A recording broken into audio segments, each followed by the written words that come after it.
بسم اللہ الرحمن الرحیم نحمدہ ونصلی ونسلم علی رسولہ الکریم اما بعد فاعوذ باللہ من الشیطان الرجیم بسم اللہ الرحمن الرحیم الرجال قوامون علی النساء بما فضل اللہ بعضهم علی بعض وبما انفقوا من اموالہم وقال رسول اللہ صلی اللہ تعالی علیہ وسلم اکمل المؤمنین ایمانا احسنهم خلقا وخیارکم خیارکم لنسائہم صدق اللہ مولانا العظیم وصدق رسولہ النبی الکریم۔ اللہ سبحانہ و تبارک و تعالی نے اس آیت مقدسہ میں مرد کی عورت پر فضیلت کو بیان فرمایا اور اس کے دو سبب بیان فرمائے۔ پھر اگلے حصے میں نیک عورت کی دو صفات بیان فرمائیں، اور اسی آیت کے بقیہ حصے میں وہ عورتیں جو اپنے خاوند کی اطاعت نہیں کرتی ان کی اصلاح کا طریقہ بیان فرمایا۔ اللہ تعالیٰ اس آیت میں یہ فرماتا ہے کہ ہم نے مردوں کو عورتوں پر فضیلت بخشی۔ اب یہ جو اللہ نے فضیلت مردوں کو عورتوں پر دی ہے، اس کی دو وجوہات قرآن نے بیان فرمائی۔ پہلی وجہ فرمایا بما فضل اللہ بعضهم علی بعض، کہ اللہ نے بعض کو بعض پر فضیلت دی، یعنی مردوں کو عورتوں پر فضیلت دی۔ اب یہ فضیلت ایک تو فطری اعتبار سے ہے کہ مرد عورت کے مقابلے میں ہر اعتبار سے طاقتور ہوتا ہے، جسمانی اعتبار سے بھی اور عقل کے اعتبار سے بھی، بلکہ اللہ کے نبی نے فرمایا کہ عورتیں جو ہیں یہ ناقصات العقل بھی ہیں اور ناقصات الدین بھی ہیں۔ تو ایک بڑی سمجھدار خاتون نے پوچھ لیا کہ سرکار عورتیں ناقصات العقل کیسے ہوتی ہیں؟ تو آپ نے فرمایا کہ کیا تم اللہ کا کلام نہیں پڑھتے کہ اللہ نے دو عورتوں کی گواہی کو ایک مرد کے برابر تصور کیا ہے، اور پھر یہ گواہی بھی حدود اور قصاص میں تو شمار ہوتی ہی نہیں عورت کی گواہی، باقی معاملات میں گواہی دو عورتیں گواہی دیں تو وہ ایک مرد کے برابر شمار کی جاتی ہے۔ تو یہ عقل کی کمزوری ہے۔ پھر آپ نے فرمایا عقل کے کمی کے ساتھ ساتھ یہ ناقصات الدین بھی ہیں۔ تو اس نے پوچھا سرکار ناقصات الدین کیسے ہیں؟ آپ نے فرمایا کہ دیکھو اللہ تعالیٰ نے تمہارے ساتھ نظام ایسا بنایا ہے کہ تم ہر مہینے میں کچھ ایام ناپاکی میں گزارتی ہو، تو ناپاکی کی وجہ سے یعنی حیض کی وجہ سے تم اتنے دن اللہ کی عبادت نہیں کر سکتی، تو یہ دین میں کمی ہے۔ اسی طریقے سے اگر بچہ پیدا ہو جائے تو 40 دن نفاس کی وجہ سے عبادت نہیں کر سکتی، تو یہ بھی دین میں کمی ہے۔ اور دوسری وجہ فضیلت کی اللہ تعالیٰ نے یہ بیان فرمائی، ایک تو فطری وجہ جو میں نے بتا دی، دوسری وجہ یہ ہے کہ وہ بما انفقوا من اموالہم، کہ مرد کو فضیلت اس لیے بھی ہے کہ مرد عورت پر خرچ کرتا ہے۔ جب ایک آدمی کی کسی عورت سے شادی ہوتی ہے تو مرد مہر دینے والا ہوتا ہے اور عورت حق مہر لینے والی ہوتی ہے۔ پھر کچھ عرصے بعد جب بچے پیدا ہوتے ہیں تو بچوں کا خرچہ، بیوی کا خرچہ، ان کی تمام ضروریات زندگی کو مرد اٹھاتا ہے، اور مرد کما کے لاتا ہے اپنے بیوی بچوں پہ خرچ کرتا ہے۔ اس خرچ کی وجہ سے اللہ کے نبی فرماتے ہیں کہ اللہ تعالیٰ فرماتے ہیں کہ ہم نے مرد کو عورت پر فضیلت بخشی۔ پھر مرد کی حیثیت اللہ تعالیٰ نے قرآن میں جو بیان فرمائی، اسی آیت میں فرمائی یہ حاکم کی حیثیت سے ہے۔ الرجال قوامون علی النساء، مرد عورتوں پر حاکم ہیں، اور جو حاکم کے ماتحت ہوتا ہے اس کی ذمہ داری ہوتی ہے کہ وہ اپنے حاکم کی بات کو تسلیم کرے۔ اب میاں بیوی ہے تو بیوی محکوم ہے، شوہر حاکم ہے، تو بیوی کے لیے ضروری ہے کہ وہ اپنے شوہر کی اطاعت کرے۔ اور اللہ کے نبی فرماتے ہیں لو کنت آمر احدا ان یسجد لاحد لامرت المرأة ان تسجد لزوجها، کہ اگر میں کسی کو سجدہ کرنے کا حکم دوں اللہ کے سوا تو میں عورت کو حکم دیتا کہ وہ اپنے خاوند کو سجدہ کرے۔ یعنی یہ اشارہ ہے اس بات کی طرف کہ جو تمہارا حاکم ہے اس کی اتنی اطاعت کرنی ہے کہ جیسے کائنات میں اللہ کے سوا کوئی نہیں ہے، اور اسی طریقے سے تمہیں اپنے خاوند کی ہر جائز بات کو تسلیم کرنا ہے، ان کی نافرمانی نہیں کرنی۔ پھر اس آیت کے اگلے حصے میں اللہ تعالیٰ نے جو نیک خواتین ہیں ان کی دو صفات کو بیان فرمایا۔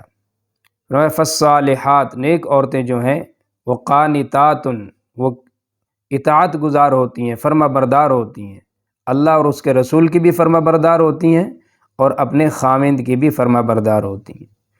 اور اللہ کے نبی نے ایک حدیث میں فرمایا کہ جو عورت یہ چاہے کہ وہ جنت کے جس دروازے سے چاہے داخل ہو جائے، تو آپ نے فرمایا اذا صلت خمسہا وصامت شہرہا واحسنت فرجہا واطاعت بعلہا فلتدخل من ای ابواب الجنت شاءت۔ جو عورت 4 کام کر لے وہ جنت کے جس دروازے سے چاہے داخل ہو سکتی ہے۔ نمبر 1 نمازوں کی پابندی، نمبر 2 رمضان کے روزے، نمبر 3 اپنی عزت کی حفاظت، اور نمبر 4 اپنے خاوند کی اطاعت۔ فرمایا فلتدخل من ای ابواب الجنت شاءت، جہاں سے اس کا جی چاہے جنت میں داخل ہو جائے۔ تو فرما بردار عورت کی اللہ تعالیٰ نے تعریف فرمائی کہ جو فرما بردار عورتیں ہوتی ہیں وہ اپنے خاوند کی اطاعت کرتی ہیں۔ دوسری نشانی کیا، دوسری صفت کیا بیان فرمائی فرما بردار عورت کی، نیک عورتوں کی؟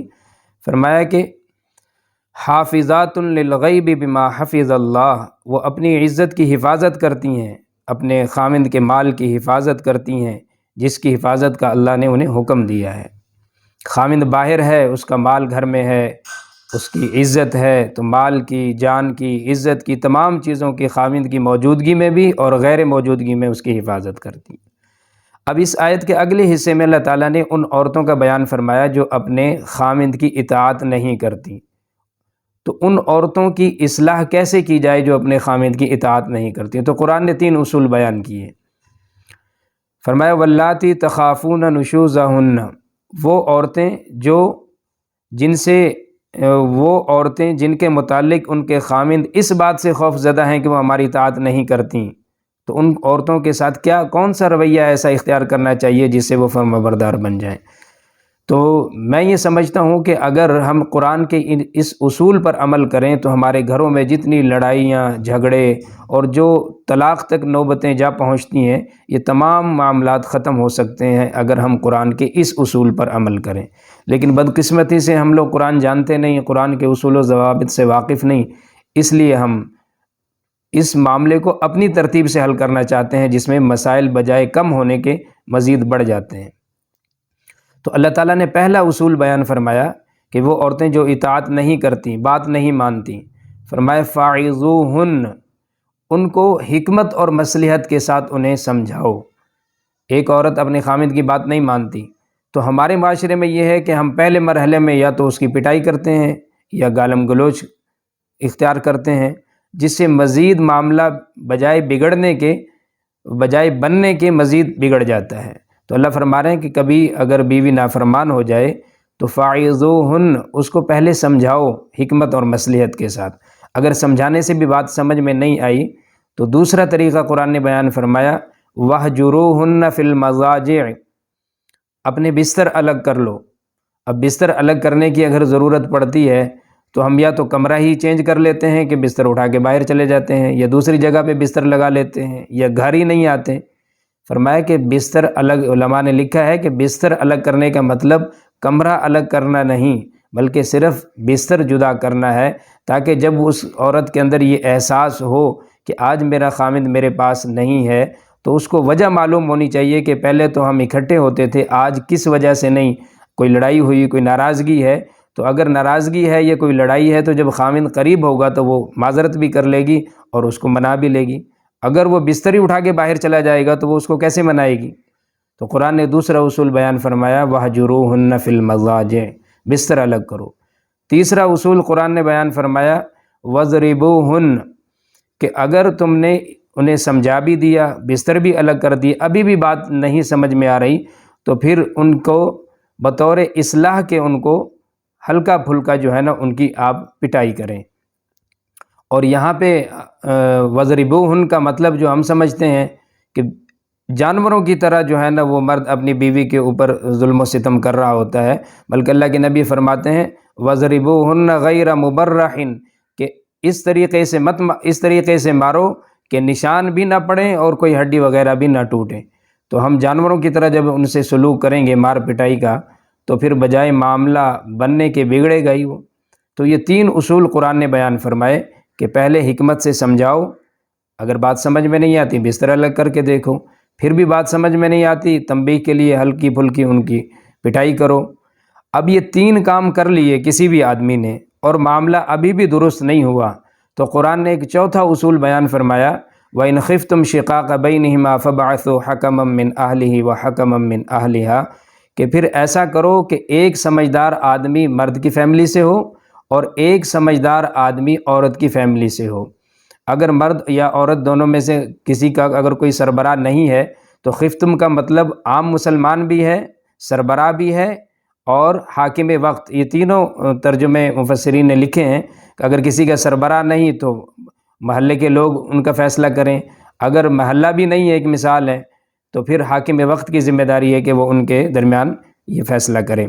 تو اب فیصلہ کیا کرنا ہے؟ فرمایا ایک منصف آدمی مرد کی طرف سے ہو، مرد کی فیملی سے، ایک منصف آدمی عورت کی فیملی سے ہو، وہ دونوں کے آپس کے معاملات کو سنے کہ بھئی تمہاری لڑائی کس وجہ سے ہے، کیا معاملات ہیں، پھر وہ جو بہتر سمجھیں دونوں کے بارے میں وہ فیصلہ کریں، اور اس فیصلے کے بارے میں دونوں کو چاہیے کہ خوش دلی سے اس کو تسلیم کریں۔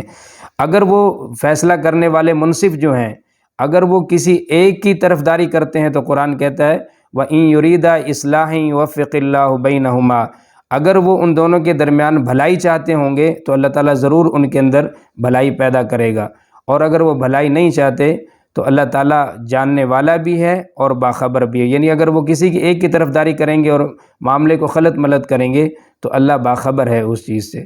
تو بدقسمتی سے ہمیں ان 4 اصولوں کا پتہ ہی نہیں، جس کی وجہ سے ہمارے گھریلو معاملات جو ہیں وہ ڈسٹرب ہو جاتے ہیں، معمولی سی باتوں پہ نوبت طلاق تک جا پہنچتی ہے اور آباد ہوئے گھر اجڑ جاتے ہیں۔ تو میری اللہ تعالیٰ سے دعا ہے کہ اللہ تعالیٰ ہم سب کو اول تو کسی بھی قسم کی پریشانی سے بچائے، اور اگر کوئی پریشانی یہ مسائل پیدا ہوں تو قرآن کے نے جو یہ 4 اصول بیان فرمائے ہیں ان 4 اصولوں کے مطابق اپنے معاملات کو حل کرنے کی توفیق عطا فرمائے۔ وآخر دعوانا ان الحمد للہ رب العالمین۔